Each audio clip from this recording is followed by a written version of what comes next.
Hello, and welcome to the AAMFT podcast, your all-access pass to the latest news, developments, and thought leaders in the world of systemic therapy. We strive to relate, educate, and innovate, one episode at a time. I'm your host, Dr. Eli Karam, and we're brought to you by the American Association for Marriage and Family Therapy. Our podcast explores topics that relationship-based therapists care about. In addition to featuring unique conversations and interviews with established experts, our show provides information and education on direct practice and emerging trends in the MFT profession. For more information, please visit us at aamft.org. Thanks for listening and enjoy the show. As older adults experience cognitive decline, such as those produced by Alzheimer's disease, other family members must step up and alter their previous roles to compensate for lost capacities in that member.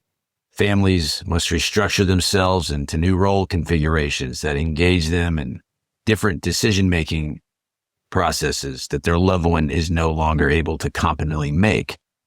Some families flounder in this restructuring process because they failed to make the scope of changes needed. They hesitate to initiate change, or they overstructure the transition and sometimes experience conflict amongst themselves and their beliefs about what the restructuring and caretaking looks like. In this episode of the podcast, I have the pleasure of speaking with an expert, Dr. Sara Qualls, to explore how family therapy may assist caregivers with recognizing, interpreting, and taking action to address the symptoms of cognitive impairment while continuing to meet the needs of multiple family members. Caregiver family therapy can empower families to make decisions that manage safety risk and support the highest potential level of independence and autonomy of the impaired person. It can facilitate coordination of the family members' efforts to provide care in ways that maximize that quality of life for the older person, the caregiver, and other family members.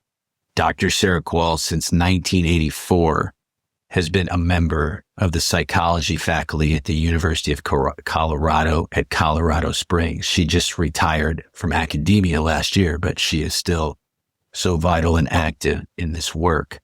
During her time at the university, she served as department chair, director for clinical training, director of the Aging Center.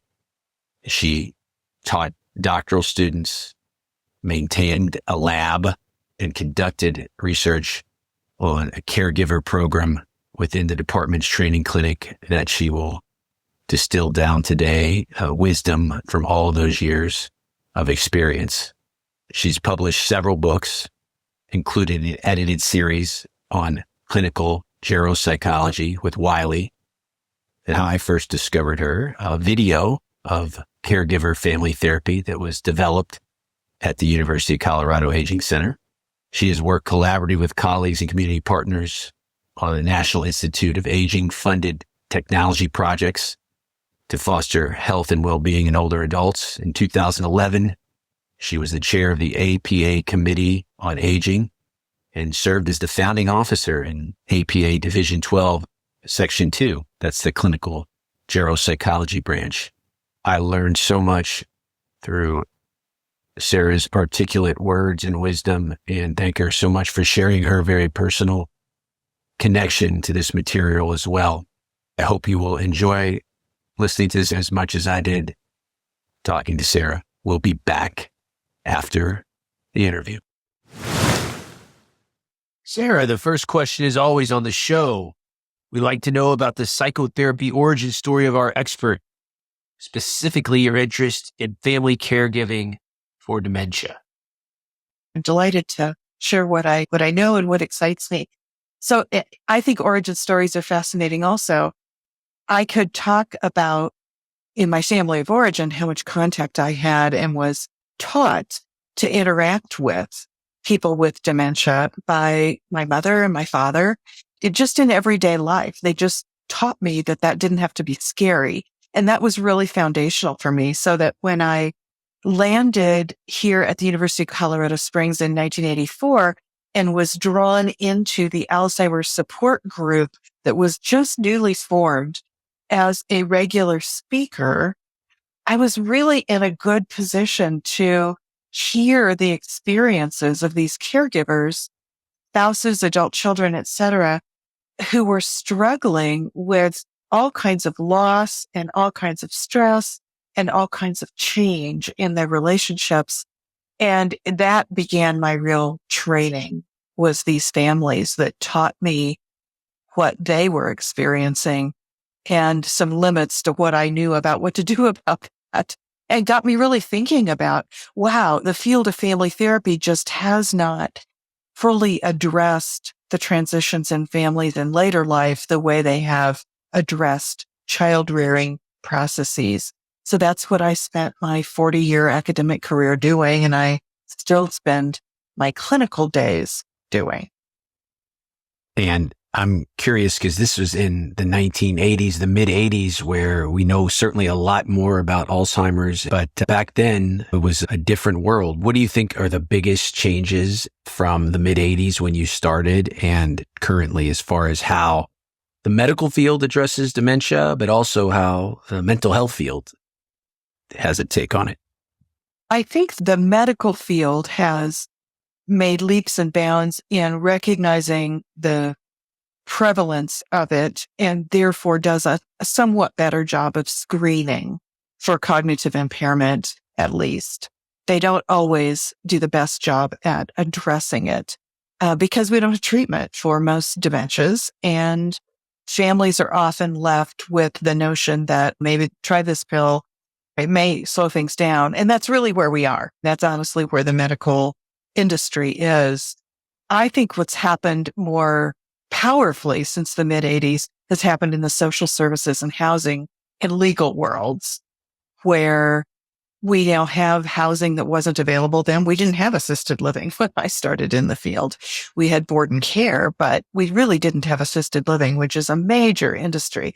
And there were no such thing as memory care units either, I imagine. There were not. One of my childhood experiences was going what was called behind the gate at the county nursing home, but it wasn't specialized care like we have now. So we now really have a much better appreciation of the role of environment and environment management in supporting behavioral everyday functioning of people with dementia. And that's really critical in those institutional settings, and it's critical within families that they be given the skills to manage difficult behaviors environmentally. And then in the legal world, we just moved leaps and bounds into appreciating the role of advanced directives and end-of-life care preference statements that have legal binding.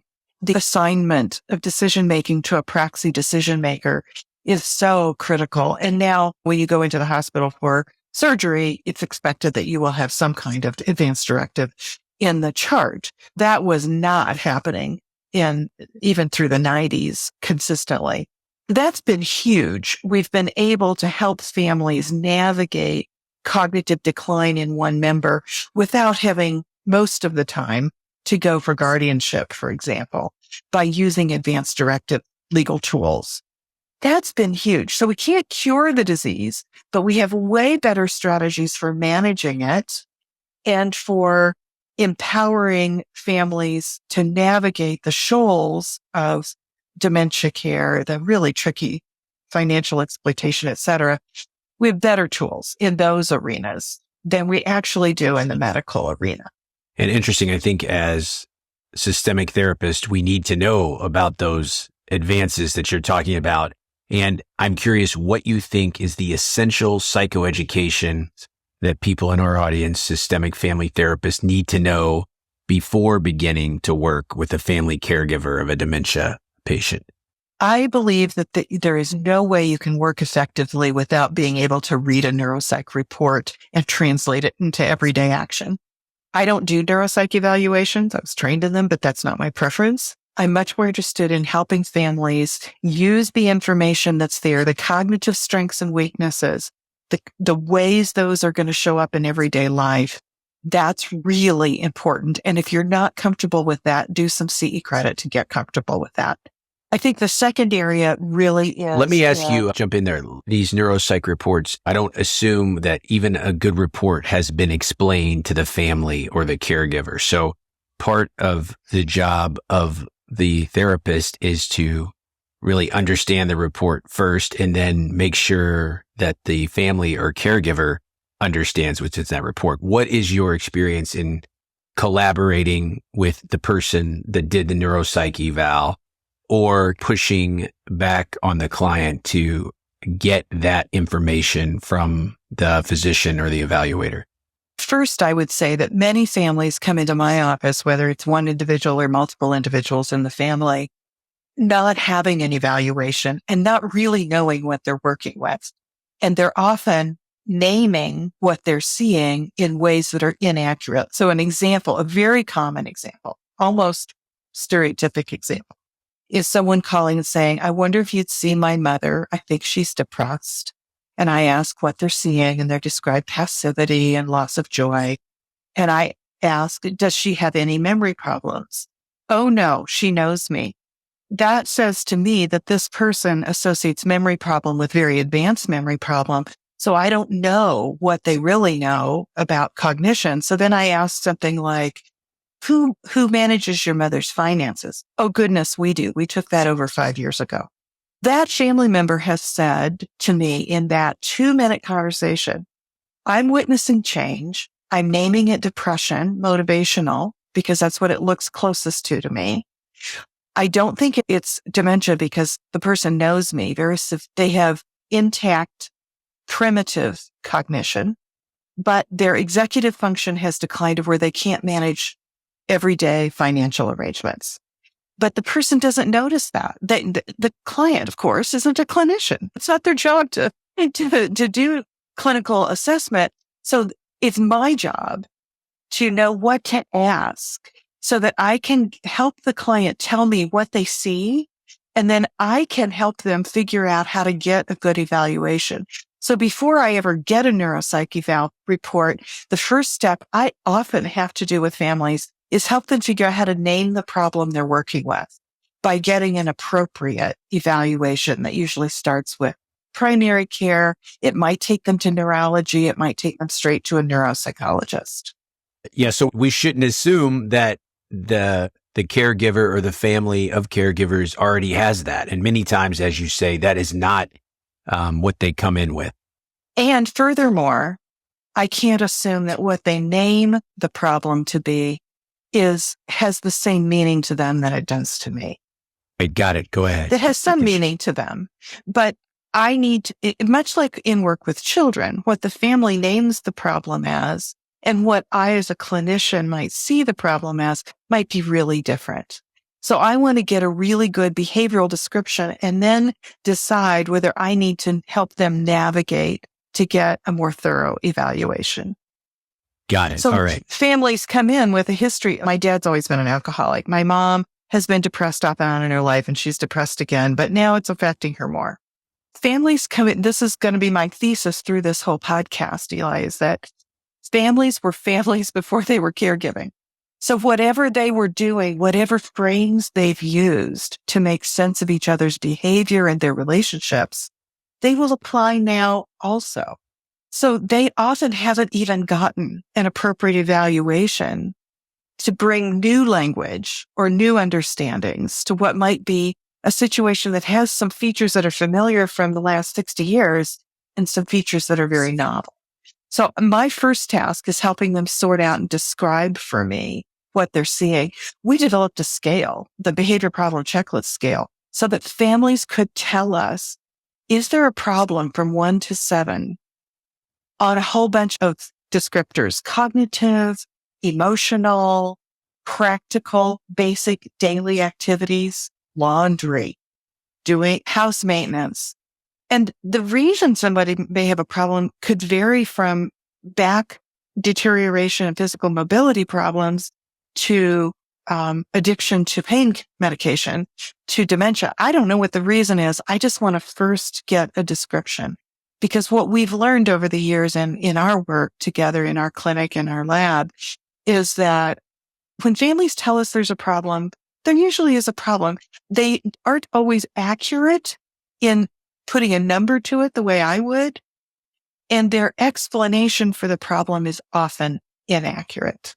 And I start with getting an accurate description. And as an MFT or a social worker that does a lot of work with families, it's really critical that you have enough knowledge of brain impairment in particular that you can become sensitized. I always told my students, we want to help you develop good antennae so that just like a family therapist has pretty good antennae for abuse or for anger that gets out of control, you need to, over time, if you're going to work with caregivers, you need to develop antennae for behavior that could easily be caused by a cognitive decline.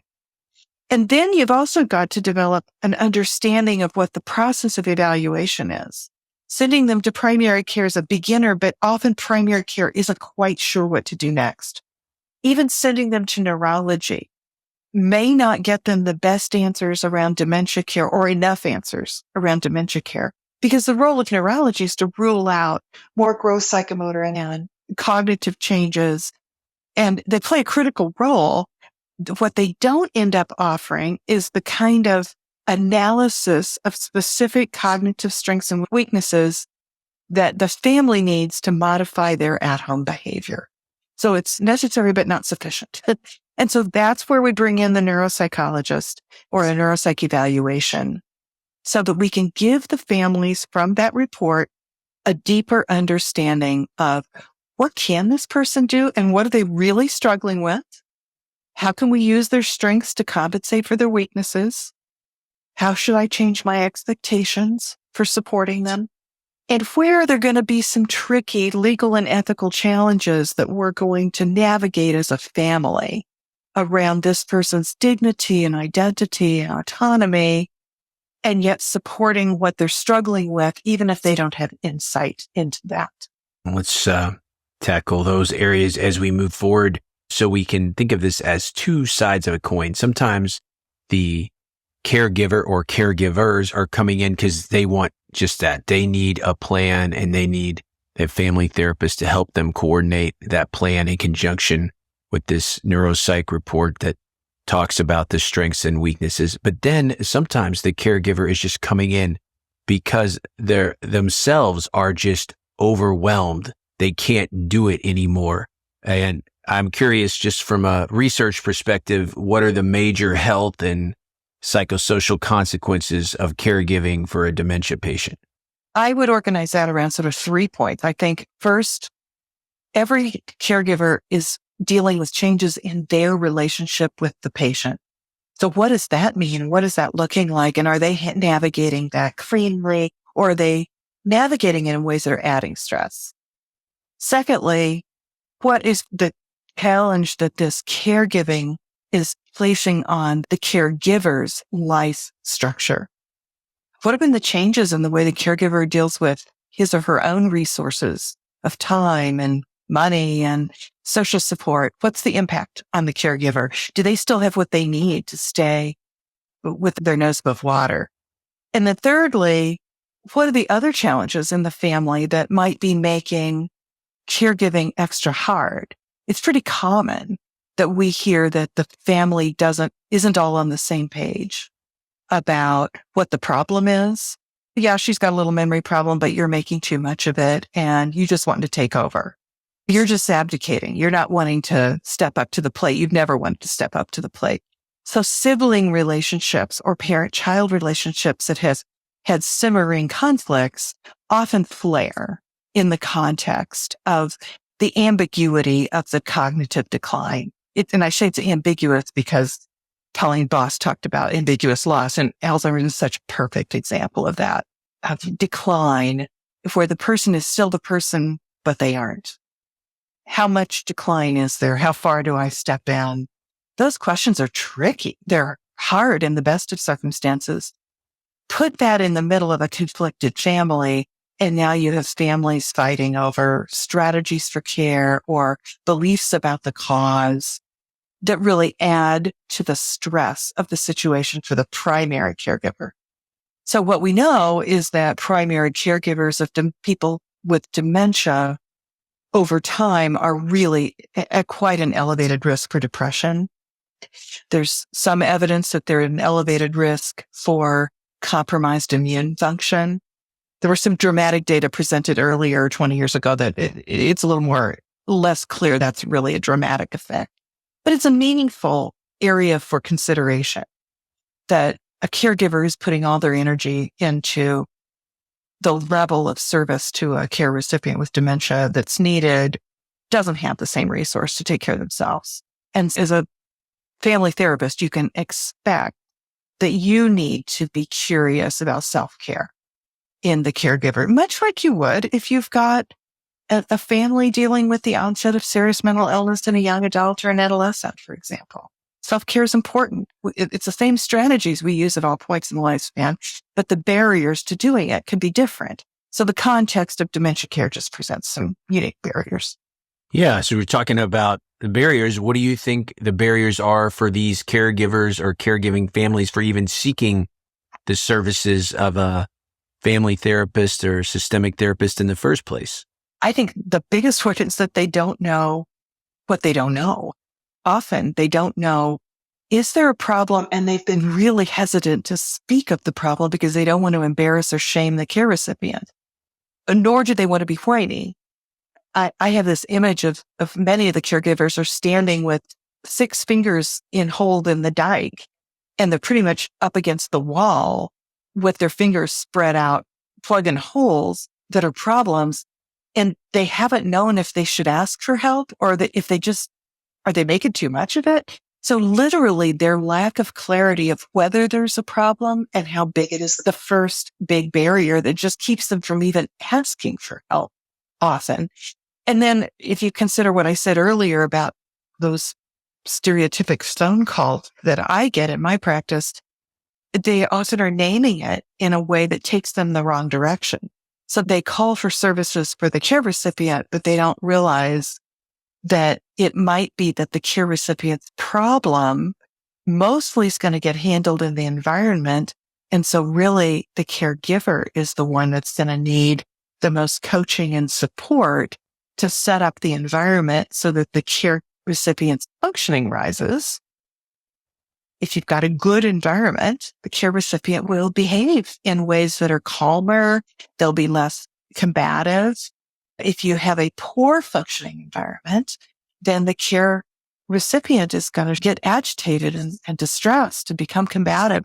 And that makes it really hard on the caregiver. So much of our work ends up, once we've got a correct assessment and we know what we're dealing with, now we're working with sometimes the care recipient, sometimes the person with dementia, but almost always with the caregiver to set up a good environment. Okay. I'm going to give you some common scenarios that come through our offices and ask you how you would approach it. There is a married couple and the one partner is well into the stages of dementia, but the spouse is not ready. I can take care of your mom. I don't need help. They are very stubborn and the children want dad in this case to get help, but the primary caregiver is not open where the secondary caregivers, in this case, the children are. How would you handle a scenario like that? I always start with, I want accurate information about what the care recipient really needs. And what we know in the dementia literature is that caregivers can function fairly well at home with modest amounts of support, while the care recipient mostly is getting help with instrumental activities of daily living, which are things like managing medications or managing scheduled appointments or food preparation. If somebody can do those things in the early stage of the dementia, they often are managed at home quite well. And children can see the change, and may see the burden on the caregiver, but the caregiver is hesitant and the care recipient's almost always resistant to making any other change.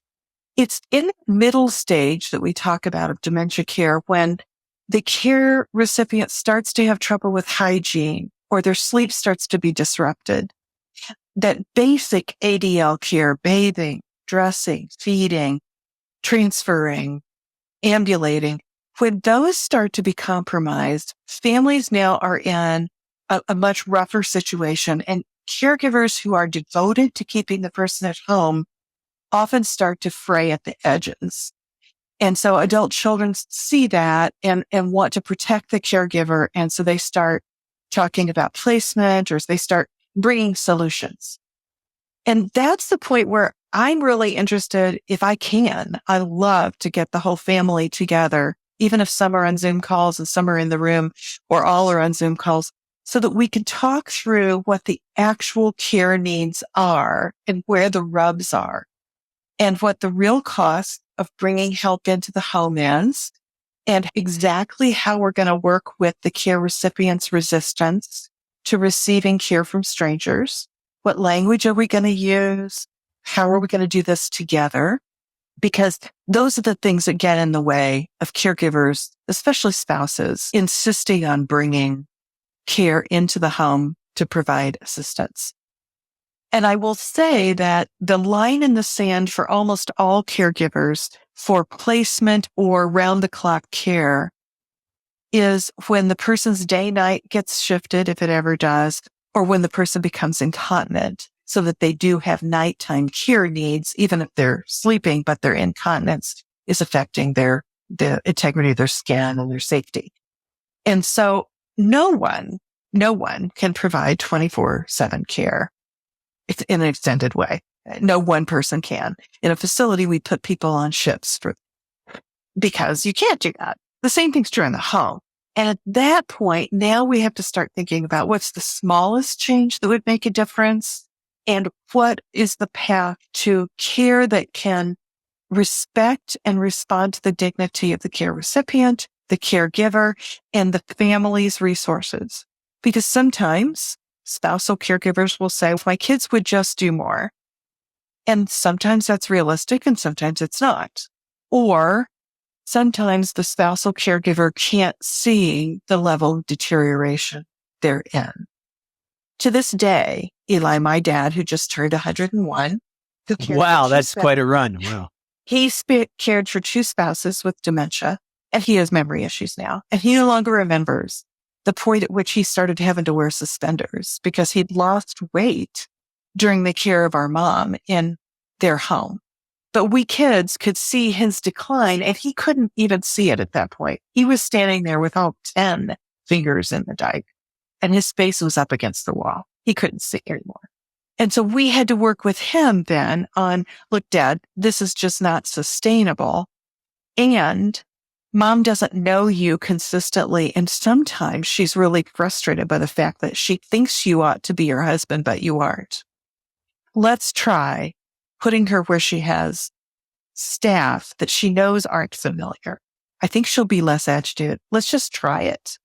Now, it probably helped that his daughter was an expert in this field, but was Dad amenable with the unified front from the siblings to say, Dad, you need more help? Was he open to that? Acquiescent would be the word I would use. We can be experts, but our own family isn't always the place that people recognize that. Sure. And he did. He was respectful. And because it was a unified front and because he was so frustrated at that point that she was being, in his view, irrational, she would say, take me home. She was in their house. She was under a quilt she'd made, but she was frustrated. So he was frustrated. And so he acquiesced to this trial. And I was devoted to the idea that I don't think anyone should have to place a loved one in a facility by themselves. So I flew back. Wasn't the best timing, finals week. My son graduated from high school, but you know what? This was the moment it had to happen. And families have to do extraordinary things for short periods, sometimes in dementia care. And we did that placement. He went every day. He never liked it, but it took him probably 2 months to see how deteriorated he was and to appreciate that this really was the right time. And by then she really didn't know him consistently and she didn't know us consistently. And she soon didn't have language. he did it a long time. Yeah. And he did it, and he moved into a memory care unit with his he remarried at 91, and he moved into a memory care unit with his second wife because of her Alzheimer's before he developed it. And her son was the decision maker, so he acquiesced, and he still provided extraordinary care within their apartment. So we're in a family. I'm coming back to my soapbox. In a family, we're family first. We're dementia caregivers on top of whatever we were. And we have to have respect for that and think about that. So when adult children have a different opinion than the spousal legal decision maker, we have to help them all navigate. What does it mean to be a good family now? What is a good daughter and a good son now? And how do we deal with this very tricky tension between supporting safety and supporting autonomy? It's hard. Oh, so hard. Yeah. And supporting justice in the family. You can put extraordinary resources into this person, and who's taking care of the teenagers? What's slipping? Whose marriages aren't getting nurtured because all the resources are going one direction? So justice as an ethic, I think, guides our work in the family systems framework so well. And it's been so missing in the caregiving literature. I think it's where family systems work brings something really useful. Yeah, you're so eloquent in your words. Sometimes justice doesn't always equate with fairness. Many times we'll see multiple siblings. Mom or dad always favored you. They gave you more. You should do more of the work. I have other stuff going on. So I think in getting consensus from the adult children, probably realistically, you can never divide the work. Somebody always takes the lead and does more. Certainly your thoughts on that when clearly the caregiving burden is not spread equally among adult children. It almost never is. Most families organize around a primary caregiver and secondary ones. Not all. Families can organize in any way that works. You can have two people share. It works as long as the people taking responsibility feel supported. So therein lies the response to the scenario you gave, which is, if I feel like I'm being expected by everyone to do twice as much as they do because I was the favored child, whether I view it that way or not, that's not going to feel so good. If, however, I say it makes sense, I have space and time, I'm retired, I can care for mom or dad or spouse or whoever. Yeah, I can do that, and I'm willing to do that. Then the most wonderful thing that can happen is to have other family members say, how can we support you best? Yes. Would it be helpful if we came for a week at a time so that you don't have to go to the long-term care facility? You don't even have to smell it or step inside. Would it help best if we took mom to our place for 2 weeks a year and you got to go to Europe? Or would it help most if we hired someone to come in 3 hours a week so you can go to the grocery store and not have to think about it? Any of those might be the most important, but I can guarantee you that what's most important in one family won't be in another. It's that feeling of being supported that is so valuable.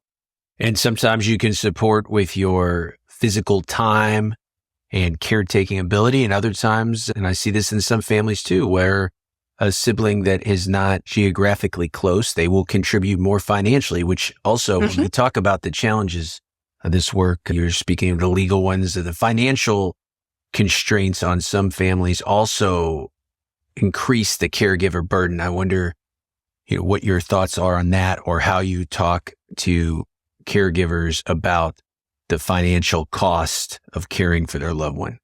Thank you for bringing that up. It's a huge issue, and it's probably hardest in families that are in between having lots of personal resources and not enough so that they qualify right away for Medicaid-funded long-term services and supports. The ones in the middle are the group that really struggle. First of all, most people are shocked. They have carried a myth that Medicare pays for in-home care, which it does not, other than rehabilitation after hospitalization for some short period. First of all is the shock that long-term care, in-home care isn't paid for. And we heard this come up in this recent presidential campaign. This is a huge issue. and it's going to be a huge cost. It's not a small thing to take on policy-wise. The first thing is the shock. Secondly, then is how are we supposed to do this? And that's where really having a really good social work and legal partnership in the community, some people you can call on who are experts at helping families navigate qualification for Medicaid funded long-term services and supports over time is really helpful. I have a couple of attorneys in this community that they're so outstanding in being patient with people when they go through the shock of this isn't already covered to, you mean I do have to spend down my assets? Yes, you will have to use some of your assets. Well, what about mom? She still needs to be in the home. That's taken care of. Somebody who knows those rules, which I don't know all of them. I know the scaffold, but I don't know the details on a given year. What's the amount, the minimum amount somebody's going to get, or what's the eligibility criteria for service X? I rely on my colleagues in social work and legal settings to know that. And so it's really important that you help families know that they need to know that they may need to make those contacts pretty early while you're working with them on some other practical things, because their eligibility and accessibility of services is going to be determined by how the family's financial resources are structured. There are times that the adult children step in and invest their own resources. And there are a lot of times that older members have to really wrestle with the end of their dream to leave their home and assets to the next generation as they realize I'm going to need to use that for care now. Those are big things to wrestle with. And we in mental health and family intervention need to be able to help them wrestle with it realistically. I'll give you another scenario that has come into my office recently. This is a couple that are very young, 62 and 64 years of age. So the woman has a history of dementia and Alzheimer's in her family, and she has been recently diagnosed with early onset Alzheimer's. Mm-hmm. Very sad. And they have one child, but they want and are fairly resourced, upper middle class. They are coming because, they want to have a plan. They know eventually, because she took care of her mother, she knows what this will look like. So it's a different type of work there in the sense that she knows she will need to be taken care of, but she doesn't want to be a burden to her husband, to her son. And that is the driver to do the work and put together a plan. How would you work with a couple like that? I would make sure they first quickly get over to a trusted attorney to start the legal parts of that plan. And then I would also begin to work with all of them about the theme that I hear underlying the dread of what's coming, which is that the woman will be a burden and that others' lives will be burdened. And so I began at that point to work with the family to think about whether there's some myth in that also. And here's what I mean. I don't regret a day of the care I gave my mother, even when it was hard, because it changed my relationship with her in ways that I would never have asked for. And yet I gleaned such beautiful positives from it.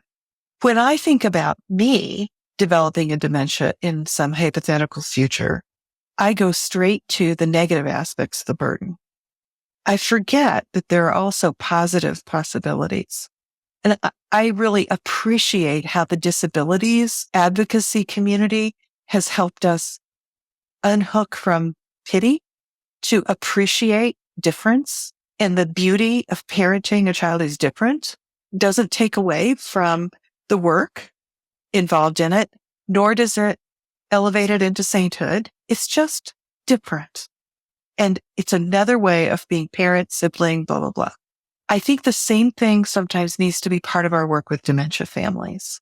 They can get so caught in the negatives, they forget that people living with dementia have wonderful moments during the days. Many, if not most, And sometimes they get agitated and they need some environmental support to redirect them.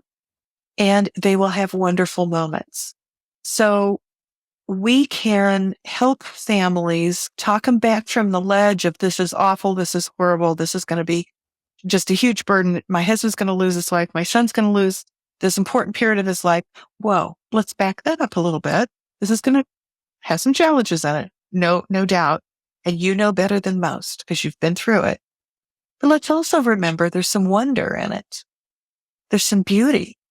There's some specialness in being a family this way. Yeah, MFT is a profession of, we look for strength and health. And you just remind us that even in these moments of frustration or darkness, there are these moments of lights and these moments of clarity. And I thank you so much for mentioning that, because that is why many caregivers say, no, I'm going to do this as long as I can, because I have these little moments with my mom or my dad, and that makes it worth it for me. There's this guy, I wish I had his name on TikTok now, and he must be very popular because it comes up in my algorithm, and I'm not necessarily a frequent TikTok user, but he has his octogenarian dad, maybe he's even older than that, in his home, and he records these little moments to show the general public both the challenges, but also these little moments of joy with father and son taking care of his dad. And his dad is pretty far stage Alzheimer's, but it shows both the patience and sometimes frustration, but also the joy that the son gets in reminding the dad not only who he was, but what they did together and what impact he made. It is very touching. Yes. Your story made me think of that. We've been talking so much. You are such a wealth of knowledge, our listeners should know that you pioneered caregiver family therapy. And I know we've probably already touched on many of the components, but if you could give us a little Reader's Digest version of caregiver family therapy and what that looks like. So I developed this model, Eli, because I was training students in a clinic where they, as new therapists, novice therapists, they had to work with caregivers, which I consider to be a really challenging place to jump in. And so I had to develop this so that they had a set of questions they could consistently ask themselves. So I organized caregiver family therapy around these 6 questions. I find it useful to ask them in a sequence. So the first one is, what has this family named the problem in a way that we can all work with it? They've always named it. He's bad. She's annoying, but she's depressed. But have they named it accurately? And do they have the information they need? So let's get the problem named. Then let's structure care so that we meet the needs of the care recipient. And a piece of that usually is bringing in outside resources and understanding the industries of social services and housing, healthcare, et cetera. Thirdly, then a question is, how are the roles configured? Are they configured in a way in this family that it can be sustained as they have it? That's where I ask questions about the role of whoever's the primary, 1 or 2 people, and the supports. The fact that I can do it today doesn't mean I can sustainably do it over the next 5 years. So let's look at those roles carefully and make sure that this family has roles in place in a way that they can thrive with. And that leads to the 4th question of, given the roles they've created around caregiving, are there reverberations for those roles?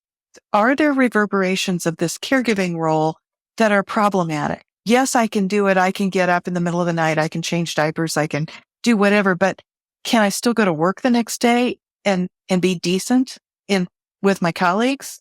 So given the way roles are structured, what are the reverberations of that caregiving role on other parts of my life? Which leads to the next question of, how am I sustaining self-care? Am I doing what I need? And am I doing all that I need to really care for myself over time? So the spouse of this young, early onset person with dementia is going to need to wrestle with when the spouse's needs for self-care differ from the other spouse who now has dementia.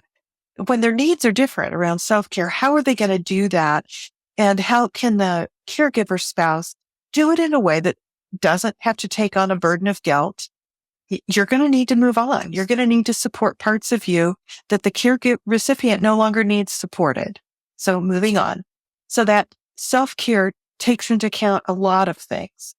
And then the last step is let's widen the lens.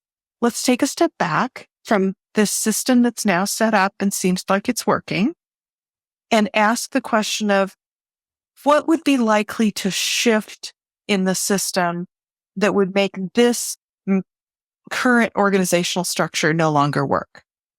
Maybe the care recipient declines in function. Maybe the caregiver develops a health problem. Maybe one of the caregiver's right-hand people goes off to college. Things could happen that could shift it. So let's just notice that something's likely to shift it. Let's just name that. It's taking a developmental frame that the system will evolve over time. What will change? And then also to look at the bigger system and say, okay, let's look at this whole family genogram. We've got the caregiver and care recipient settled and it's working.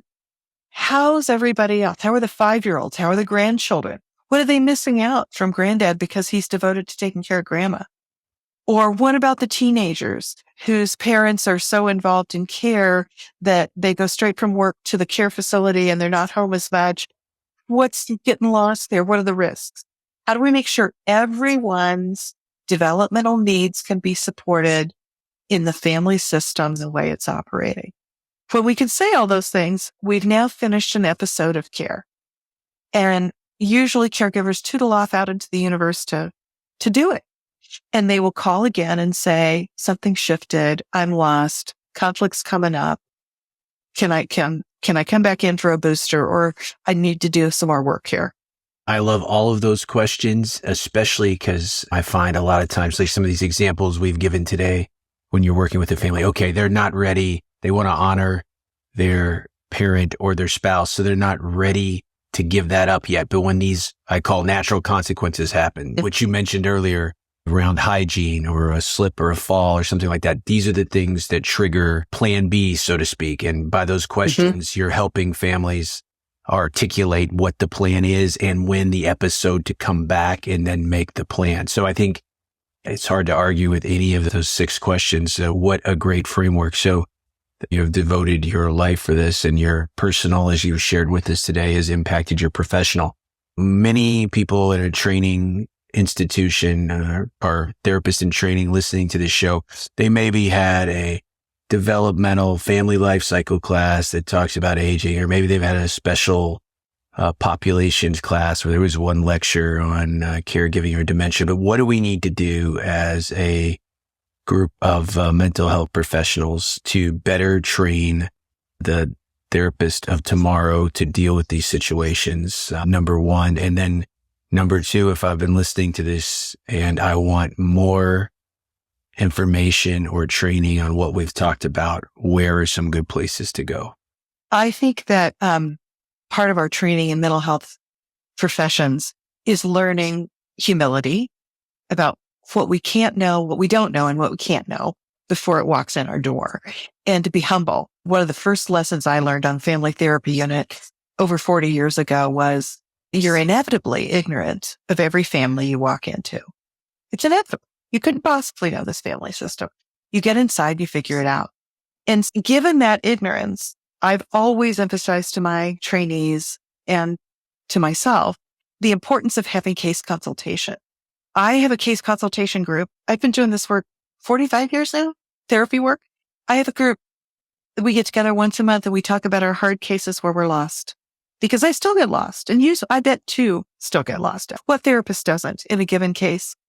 And so we need to have case consultation as a regular part of our practice as professionals. And so now what you're raising is that your case consultation experience needs to include some aging specialists if you're going to work with people who are aging. And most people in mental health are, because population's aging. So if you don't have people in your case consultation group that know aging, then you might need a second one. You might need to broaden that a little bit.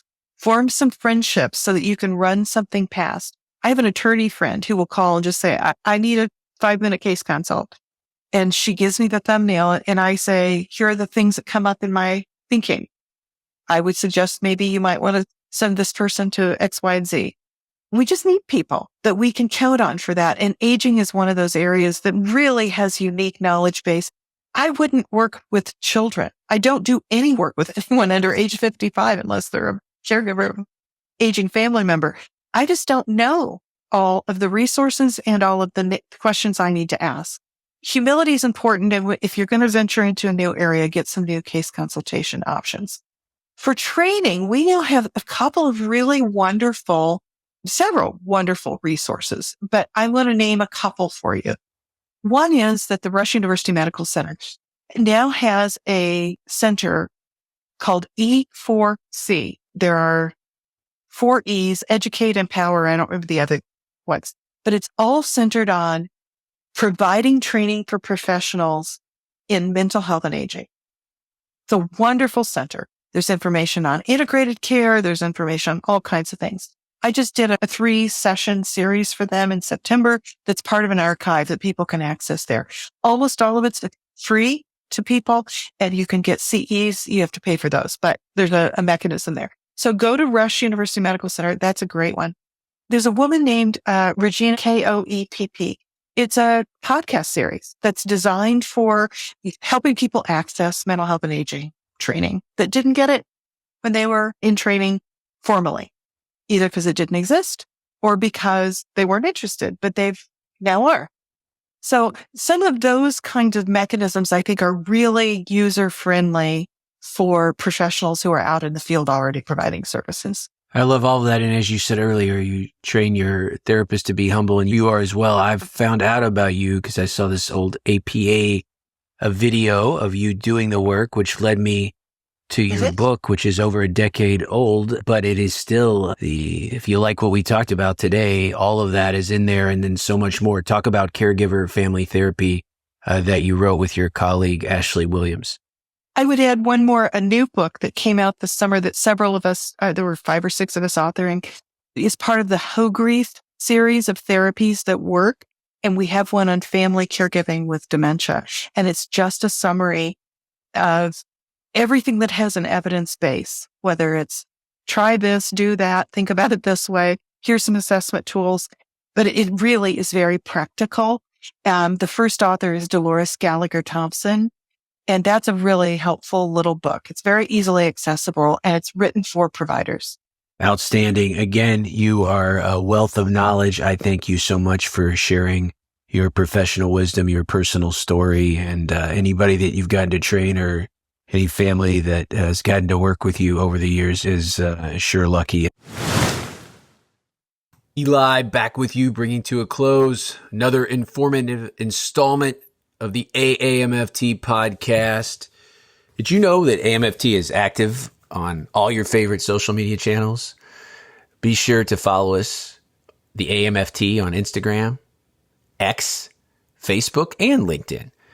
And you want to stay up to date with everything going on in the world of AAMFT, you can always find the back installments of the podcast anywhere you find your favorite podcast. I am partial to Apple Podcast and Spotify, but it's on Google Play, Stitcher. So please, if you're new to us, check out back installments where we tackle the latest trends and events impacting the world of systemic therapy like today. And I have a number of pioneer interviews, which is some of my favorite interviews to conduct over the years. You can drop me a line at elikaram.com, where you see everything going on in my world, including I have 2 books that are out. One for our young professionals, Marriage and Family Therapy, National Exam, Your Guide for Success. That's from Springer. And that will prepare you for the national exam, including 360 practice questions, a full-length mock exam, proven strategies and tips for test taking, and it's organized to match the domains of the licensure exam. And then, if you're interested in these common factors that we always talk about on the show, including what makes a motivated client, how you build, nurture, and repair a therapeutic alliance, how you maximize your own therapist factors. You want to check out my book, bringing common factors to life in couple and family therapy from rubbish. As always, thank you so much for listening. And until next time, my friends, stay safe, stay systemic.